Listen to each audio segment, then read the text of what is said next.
The nation that you can trust. A rise in global integration.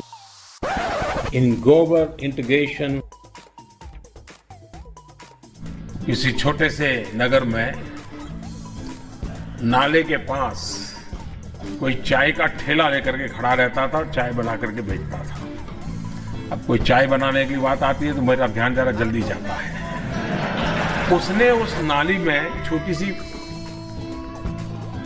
बर्तन को उल्टा करके उसमें छेद करके एक पाइप डाल दी और जो गटर से गैस निकलता था वो पाइपलाइन से उसके अपने चाय के ठेले में ले लिया और वो चाय बनाने के लिए उसी गैस का उपयोग कर करके चाय बनाता। सिंपल सी technology. A plus B into bracket square. A plus B into square into bracket square. A plus B into square into bracket square करे तो A plus B into bracket square। अब उसको जब खोलते थे तो कहते थे A square plus 2AB plus B square। जब उसका रिजल्ट निकालते थे तो रिजल्ट आता है A square plus 2AB plus B square। ये एक्स्ट्रा 2AB मिलता है कि नहीं मिलता है? ये 2AB कहां से आया? 2AB कहां से आया? ये 2AB कहां से आया? ये 2AB है, वो जुड़ने की एक्स्ट्रा एनर्जी होता है।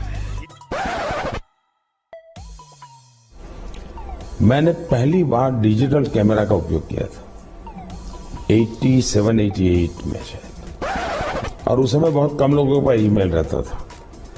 तो मेरे यहाँ विरमगाम तहसील में अडवाणी जी की सभा थी, तो मैंने वो डिजिटल कैमरा पर उनकी फोटो ली। तब डिजिटल कैमरा इतना बड़ा आता था, मेरे पास था उस समय।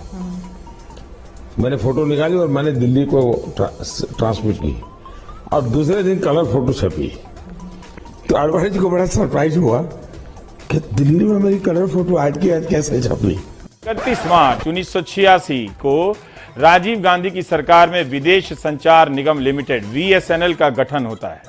भारत में गांधी जयंती के दिन 1991 में VSNL ने ईमेल यानी इलेक्ट्रॉनिक मेल लॉन्च किया और है किसी भी ईमेल के साथ पहला अटैचमेंट मार्च 1992 में भेजा गया था। यह अटैचमेंट एक तस्वीर थी। भेजने वाले का नाम नथानियल बोरेनस्टाइन था, जबकि बकौल वो अमेरिका के, जबकि बकौल मोदी वो 87-88 में फोटो अटैच कर दिल्ली भेज चुके थे और आडवाणी जी सरप्राइज हो चुके थे। इस लिहाज से प्रधानमंत्री ने भी ईमेल होने की बात गलत बताई। 87-88 में ईमेल से कैसे अटैचमेंट भेज दिया, जबकि ईमेल आया ही 1992 में है। So, how can you help and guide us to protect our pristine environment?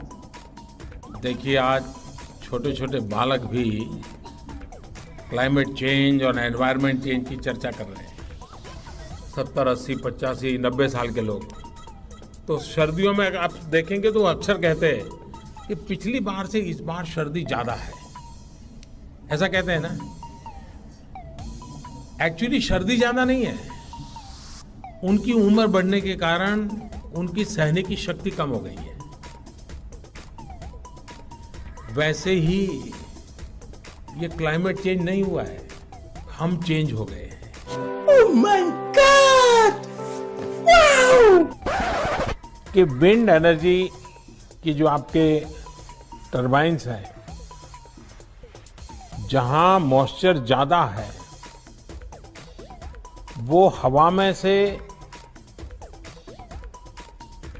Water शक करके अगर क्लीन ड्रिंकिंग वाटर भी प्रोड्यूस कर सकें तो इधर विंड टरबाइन एनर्जी का भी काम करेगा और पीछे की तरफ से वो हवा में से मॉइस्चराइज एयर सक करके उसमें से पानी निकाल करके, तो टरबाइन एक प्रकार से गांव के ड्रिंकिंग वाटर की समस्या का समाधान कर सकता है।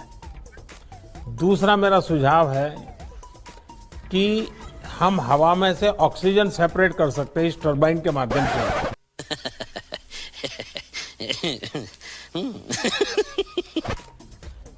तो एक विंड टरबाइन से